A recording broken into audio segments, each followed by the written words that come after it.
അസ്സലാമു അലൈക്കും. ഇന്ന് ഞാൻ ഉണ്ടാക്കുന്നത് ഈന്തപ്പഴവും മാങ്ങയും കൊണ്ടുള്ള ഒരു അച്ചാറാണ്. ഇത് ബിരിയാണിക്കും നെയ്ച്ചോറിനും നല്ലൊരു കോമ്പിനേഷൻ കൂടിയാണ്. അപ്പോൾ ഇതെങ്ങനെയാണ് ഉണ്ടാക്കുന്നതെന്ന് നോക്കാം.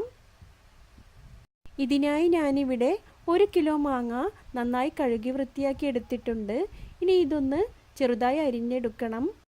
അതിനു മുമ്പ് നമുക്ക് അച്ചാറിന് ആവശ്യമുള്ള വറ്റൽമുളകൊന്ന് കുതിർത്ത് വെക്കണം.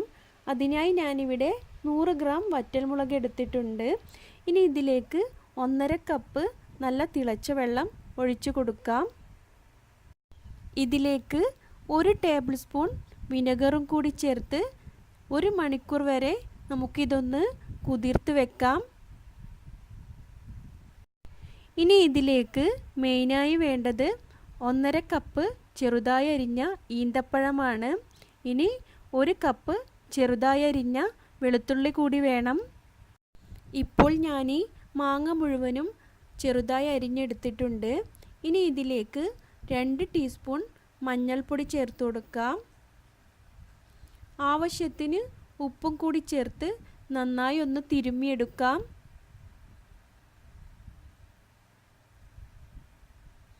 ഇത് നമുക്ക് ഒരു ഭാഗത്തേക്ക് മാറ്റി വെക്കാം. 1 മണിക്കൂറിന് ശേഷം ഈ വറ്റൽമുളകൊക്കെ നന്നായി കുതിർന്ന് വന്നിട്ടുണ്ട്. ഇനി ഇത് നമുക്കൊരു മിക്സിയുടെ ജാറിലേക്കിട്ട് ഒന്ന് അരച്ചെടുക്കാം. ഈ വെള്ളത്തോട് കൂടി തന്നെ നന്നായി ഒന്ന് അരച്ചെടുക്കാം.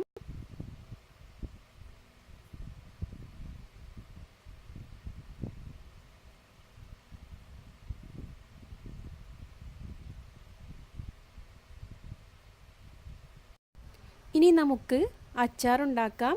അതിനായി ഒരു പാനിലേക്ക് ആവശ്യത്തിന് എണ്ണ ഒഴിച്ചു കൊടുക്കാം.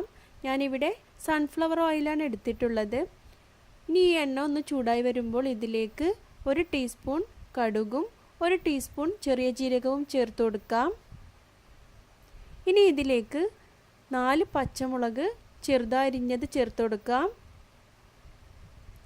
1 ടേബിൾ സ്പൂൺ ചെറുതായിരിഞ്ഞ ഇഞ്ചി ചേർത്ത് കൊടുക്കാം.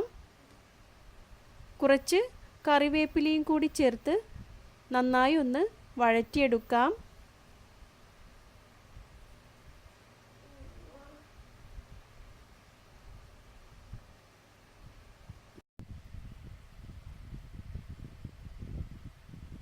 ഇനി ഇതിലേക്ക് 1 ടേബിൾ സ്പൂൺ ഉലുവ വറുത്തു പൊടിച്ചത് ചേർത്ത് കൊടുക്കാം.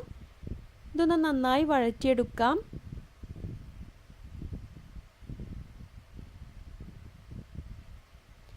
ഇനി 1 കപ്പ് വെളുത്തുള്ളി ചെറുതായി അരിഞ്ഞത് ചേർത്ത് കൊടുക്കാം.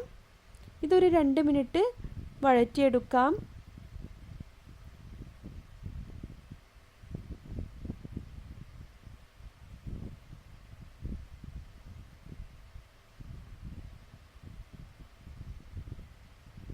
ഇനി ഇതിലേക്ക് നേരത്തെ അരച്ചു വെച്ചിട്ടുള്ള വറ്റൽമുളക് ചേർത്ത് കൊടുക്കാം.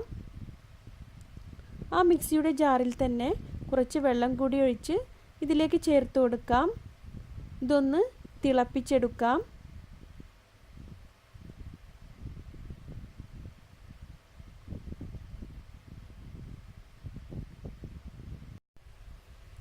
ഇതിപ്പോൾ ഇവിടെ തിളച്ചു വന്നിട്ടുണ്ട്.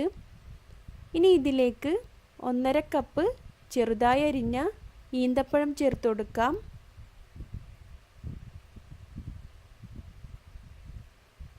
ഇത് നന്നായി ഒന്ന് വേവിച്ചെടുക്കാം.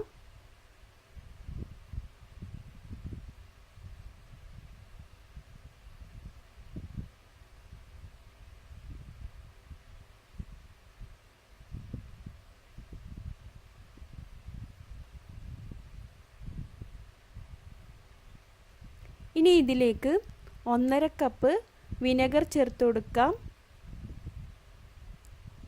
ഇത് നന്നായി ഒന്ന് തിളപ്പിച്ചെടുക്കാം.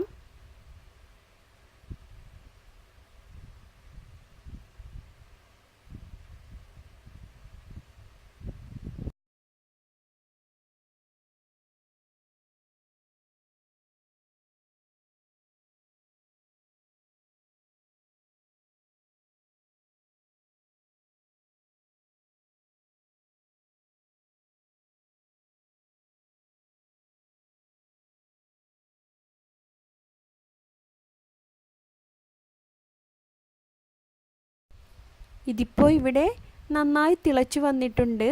ഇനി നമുക്ക് ഫ്ലെയിം ഓഫ് ചെയ്യാം. ഇനി ഇത് നന്നായി ഒന്ന് ചൂടാറിയതിന് ശേഷം നേരത്തെ അരിഞ്ഞു വെച്ചിട്ടുള്ള മാങ്ങ ചേർത്ത് കൊടുക്കാം.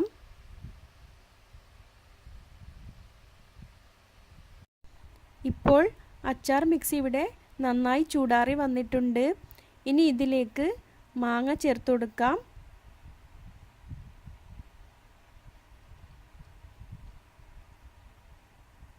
ഇത് നന്നായി മിക്സ് ചെയ്തൊന്ന് യോജിപ്പിച്ചെടുക്കാം.